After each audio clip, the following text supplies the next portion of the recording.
Assalamualaikum warahmatullahi wabarakatuh kepada Encik Selamat. Kami dari Kumpulan Blossom akan membentangkan mengenai syarikat Aziata.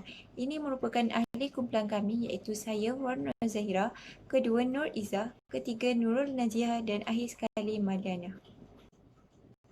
Tujuan kajian yang kami akan bentangkan ialah pertama, menerangkan peratusan kepentingan syarikat dengan lebih terperinci seperti mana yang telah disenariokan di Bursa Malaysia. Kedua, membincangkan polisi yang digunakan dalam penyediaan penyata kewangan disatukan bagi anak syarikat, muhibah, kepentingan bukan kawalan dan syarikat bersekutu. Akhir sekali, merumuskan sama ada syarikat menggunakan piawaian yang telah ditetapkan seperti yang dinyatakan di dalam nota kepada akaun dengan MFRS. Axiata Berhad merupakan sebuah syarikat telekomunikasi yang menyediakan perkhidmatan infrastruktur dan mudah alih yang beroperasi di 4 buah negara, iaitu Malaysia, Indonesia, Bangladesh dan Sri Lanka. Syarikat induk bagi Axiata ialah Khazanah Nasional dan dana kerajaan lain dengan memegang 60% saham Axiata.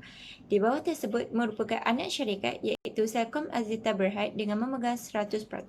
Kedua, Dialog Axiata PLC dengan peratusan 83.32 dan akhir sekali PTSL Axiata dengan 66.36. Seterusnya, syarikat bersekutu. Celcom Axiata memegang Sakofa Sendang Berhad dengan 15.12%.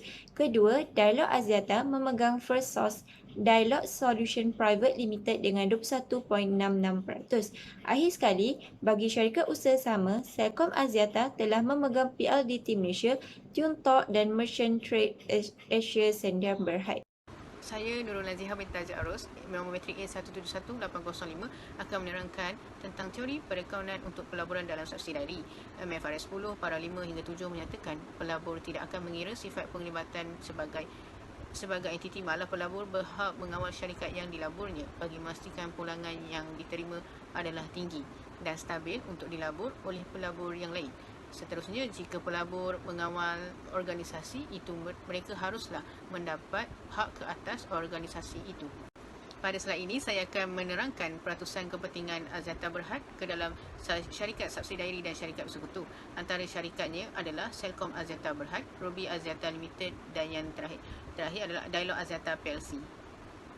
Berikut merupakan piawaian pelaburan dalam Axiata Group Berhad, MFRS 10 para 4B dan para 31 menyatakan entiti pelaburan tidak menyatukan anak syarikatnya atau menggunakan MFRS 3 apabila mendapat kawalan.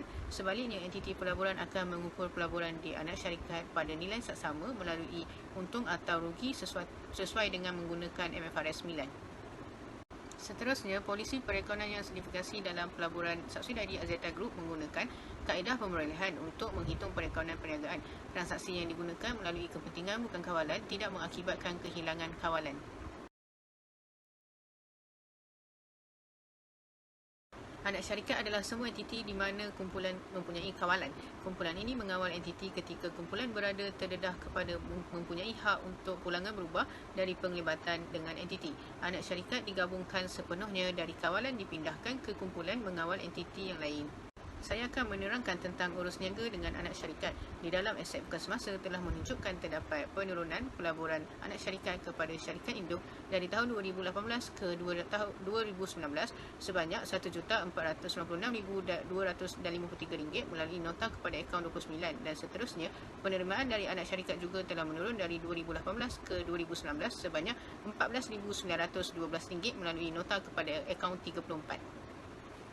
Untuk aset semasa pula, ia menunjukkan penerimaan anak syarikat peningkatan berlaku dari tahun 2018 hingga tahun 2019 sebanyak RM6,354, manakala dalam liabiliti semasa pula telah menunjukkan pembayaran kepada anak syarikat telah berlaku peningkatan daripada tahun 2018 ke tahun 2019 sebanyak RM315,627. Pada slide ini menunjukkan nota kepada akaun 29 telah menunjukkan selama tahun kewangan, syarikat telah menukar pelaburan separa kepada kos pelaburan anak syarikat melalui penerbitan saham biasa oleh anak syarikat sebanyak RM13936.0 juta. Berikut merupakan nota kepada akaun 34 menyatakan lebih terperinci tentang penerimaan dari anak syarikat. Syarikat pula menganggap jumlah yang perlu dibayar dari anak syarikat mempunyai risiko kredit yang rendah kerana anak syarikatnya mempunyai keupayaan yang kuat untuk menunaikan obligasi aliran tunai kontrak dalam jangka masa yang terdekat. dan akan berlaku perubahan buruk dalam keadaan ekonomi dan perniagaan dalam jangka masa yang panjang. Secara keseluruhannya, Axiata Group berhad mematuhi semua piawaian perakaunan dan mengaplikasikan MFRS 10 para 5 dan hingga 7, para 4B dan para 31. Pelaburan dalam anak syarikat telah ditunjukkan dengan jelas di dalam penyata kedudukan kewangan melalui nota kepada akaun yang disediakan. Seterusnya, muhibah atas gabungan. Muhibah tidak menjana aliran tunai secara sendiri kerana ia menyumbang kepada penjanaan tunai oleh beberapa unit penjanaan tunai CGU. Manakala muhibah perlu dialokasikan kepada setiap CGU atau kumpulan CGU yang dijangka akan memperolehi manfaat dari sinergi kombinasi. Tanpa mengambil kira sama ada aset yang diperolehi diagihkan kepada unit berkenaan atau tidak menurut MFRS 136-80. Menurut MFRS 10, penyata kewangan disatukan, jualan atau sumbangan aset antara pelabur dan syarikat bersekutu atau usaha sama menurut pindaan FRS 10. Seterusnya, memerlukan urus niaga dengan kepentingan bukan kawalan yang tidak memberi kesan kepada syarikat kehilangan kawalan anak syarikat untuk disyarikat sebagai urus niaga equity. Berdasarkan FRS 3 para 18, pengiktirafan aset dan liability, pengambil alihan hendaklah mengukur aset yang dapat dikenal pasti yang diperoleh dan liability yang diambil kira pada nilai seksama tarikh pemerolehan. Muhibah diiktiraf pada tarikh perolehan diukur sebagai agregat lebih besar daripada amount bersih aset. Agregat merupakan pembayaran yang dibuat pada nilai seksama, amount kepentingan intensiti diperoleh dan nilai seksama kepentingan dipegang oleh kepentingan pada tarikh pemerolehan. Manakala amount bersih aset ialah liability yang diambil alih pada nilai seksama pada tarikh perolehan. Jika amount bersih aset lebih besar daripada agregat, wujud laba dari pembelian diskaun menurut MFRS 3 para 34.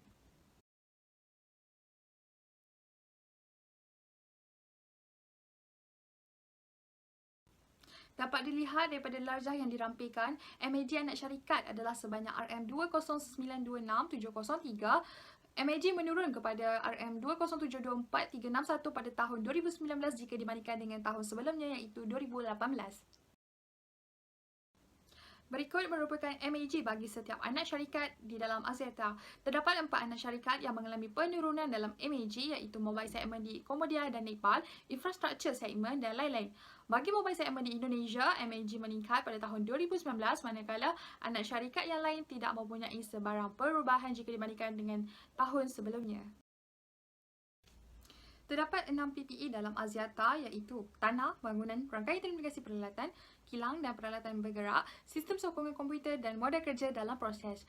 Antara 6 item PPE tersebut, hanya 2 item yang terlibat pada tahun 2019 iaitu rosot nilai rangkaian telekomunikasi peralatan ialah RM2.05 juta dan rosot nilai bagi kerja dalam proses RM7.45 juta. Seterusnya ialah kepentingan bukan kawalan iaitu KBK. KBK wujud apabila kepentingan syarikat induk dalam anak syarikat kurang daripada 100%, iaitu di mana baki kepentingan tersebut adalah bukan milik syarikat induk secara langsung atau tidak langsung. Aset bersih anak syarikat 100% akan digabungkan dengan syarikat induk tetapi akaun KBK akan diwujudkan. Antara MFRS yang digunakan oleh syarikat Axiata ialah MFRS 10 para 22 iaitu KBK dalam penyata kedudukan kewangan disatukan akan didedahkan secara berasingan. Seterusnya ialah MFRS 3 para 5 iaitu gabungan perniagaan antara syarikat induk dengan anak syarikat diambil kira dengan menggunakan kaedah pemerolehan. Ini merupakan bukti penggunaan polisi akaun yang digunakan oleh syarikat Axiata iaitu MFRS 9, MFRS 10 dan penggunaan kaedah pemerolehan iaitu MFRS 3. Keuntungan yang dijana oleh KBK ialah RM357,546. Ini merupakan penyata pendapatan komprehensif di mana KBK bagi tahun 2019 dan 2018 adalah seperti berikut. Ini pula ialah penyata kedudukan kewangan iaitu KBK pada tahun 2019 dan 2018. Dan ini ialah equity bagi KBK. Secara kesimpulannya, walaupun berlaku sedikit konflik dalam penggunaan MFRS 9 dan MFRS 10, Axiata Group Berhad telah mendedahkan nilai KBK secara berasingan dalam penyata kedudukan kewangan disatukan, penyata perubahan ekuiti dan penyata kedudukan kewangan masing-masing. Syarikat juga menilai KBK pada nilai saksama. Seterusnya. Syarikat bersekutu merupakan sebuah entiti yang tidak diperbadankan di mana kumpulan mempunyai pengaruh penting tetapi tidak boleh mengawal terhadap polisi tersebut. Pelaburan dalam syarikat bersekutu diambil kira di dalam penyata kedudukan keuangan disatukan dengan menggunakan kaedah ekuiti ditolak sebarang kerugian rosut nilai. Pelarasan yang berlaku dalam penyata keuangan disatukan hanya melibatkan bahagian untung rugi, bahagian cukai dan pelaburan dalam syarikat bersekutu, iaitu bermula dari tarikh mendapat pengaruh signifikan sehingga tamat pengaruh tersebut.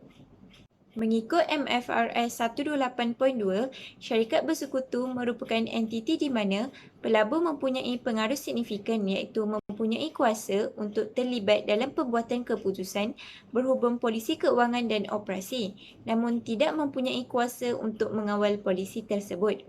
Kedua, mengikut MFRS 128.7, pengaruh signifikan dibuktikan melalui wakil dalam lembaga pengarah. Kedua, terlibat dalam proses pembuatan polisi. Ketiga, urus niaga yang material antara syarikat. Keempat, pertukaran kaki tangan peringkat pengurusan. Dan kelima, pembekalan maklumat teknikal penting. Yang ketiga, mengikut MFRS 128.11, pelaburan dalam syarikat bersekutu pada awalnya direkodkan pada kos, di mana nilai bawaan akan ditambah atau dikurangkan bagi mengambil kira bahagian kepentingan pelabur dalam keuntungan atau kerugian entiti selepas tarikh perolehan. Agihan yang diterima dari entiti dilabur akan mengurangkan amaun bawaan pelaburan. Ini merupakan polisi yang digunakan berdasarkan nota kepada akaun iaitu 3A5. Berikut merupakan senarai syarikat bersekutu berdasarkan nota 45. Pertama, syarikat bersekutu yang dipegang oleh Celcom Axiata Berhad iaitu Sarkofar Sdn Berhad yang beroperasi di Malaysia di mana peratus pegangan ialah 15.12%, iaitu peratusannya ialah sama pada tahun 2018 dan 2019. Kedua, yang dipegang oleh PT Axiata Tbk iaitu PT Prime Siton Digital Group Data Center yang beroperasi di Indonesia dengan peratusan adalah 19.91% pada tahun 2019. Bagi tahun 2018 tidak berlaku pegangan.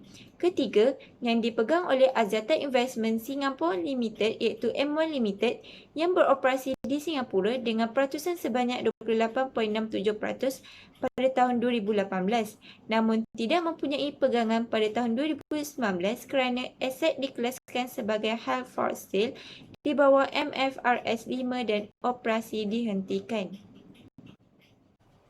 Di dalam penyata kedudukan keuangan, kita dapat mengetahui bahawa pelaburan dalam syarikat bersekutu adalah sebanyak 207357 yang direkodkan di bahagian aset bukan semasa. Berdasarkan nota 30E, merupakan secara terperinci mengenai amam bawaan pelaburan setelah mengambil kira kerugian. Selain itu, nota 30D juga menyatakan bahawa pada tahun 2019 tidak mempunyai syarikat sekutu yang material yang boleh mempengaruhi penyata pendapatan kumpulan. Berdasarkan MFRS 128/11, nilai bawaan akan ditambah atau dikurangkan bagi mengambil kira bahagian kepentingan pelabur dalam keuntungan atau kerugian entiti dilabur selepas tarikh perolehan. Kedua, bagi MFRS 128/22, hapus kira terhad kepada kepentingan induk dalam syarikat bersekutu. Ia ditunjukkan sebagai item berasingan dalam penyata keuangan kerana penyata kedudukan keuangan syarikat bersekutu tidak digabungkan. Manakala slide 42 dan 43 merupakan contoh urus niaga antara syarikat mengikut MFRS di mana slide 42 mematuhi MFRS 128/22 dan slide 43 mematuhi MFRS 128/11. Kesimpulannya, syarikat mematuhi piawaian yang telah ditetapkan mengikut MFRS. Walaupun Local Cube Commons Private Limited mempunyai tempoh perakaunan yang berlainan berbanding kumpulan kerana menutup akaun pada 31 Mac, namun ia mematuhi MFRS kerana ia tidak melebihi 3 bulan. Sebagai kesimpulannya, laporan kewangan ini tersenarai dalam Bursa Malaysia. Seterusnya, Axiata Group Berhad mengaplikasikan semua piawaian perakaunan ke dalam semua urus niaga mereka. Dan yang terakhir sekali, kami dapat memahami dan mengenal pasti akan kaedah pendedahan laporan yang digunakan oleh Axiata Group Berhad. Sekian, terima kasih.